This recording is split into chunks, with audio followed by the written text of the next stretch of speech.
yung pong heartburn na sinasabi, minsan parang kakabahan ka, 'di ba? Pero sa kanang bahagi ng dibdib mo, parang nahihirapan kang huminga na ano ho bang kaibahan ng pakiramdam na iyon doon po sa heart attack? Heart attack.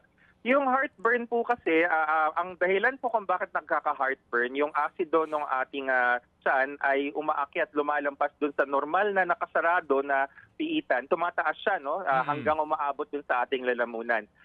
Typically, ang pag tinanong ng doktor ng isang taong may heartburn, parang umaakyat baba. Kasi meron tayong tinatawag na esophagus, yung pinakatubo kung saan dumadaan yung pagkain dun sa ating dibdib, no?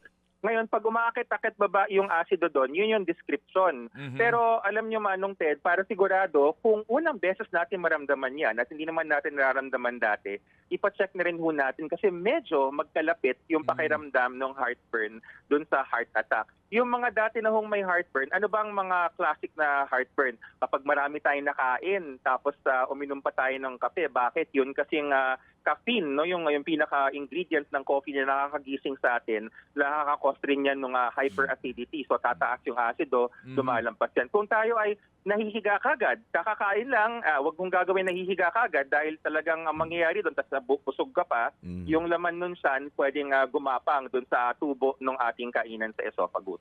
Mga kapatid, brothers and sisters, saan ka pa? Dito na tayo sa totoo.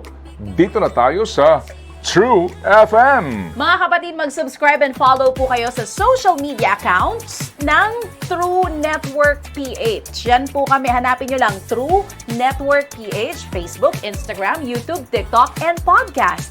Mapa Apple or Spotify man yan, mahahanap nyo kami. Lahat ng mga napapanood at napapakinggan nyo po sa programa, nasa social media accounts namin yan. So, paano mga kapatid? See you sa social media! Dito tayo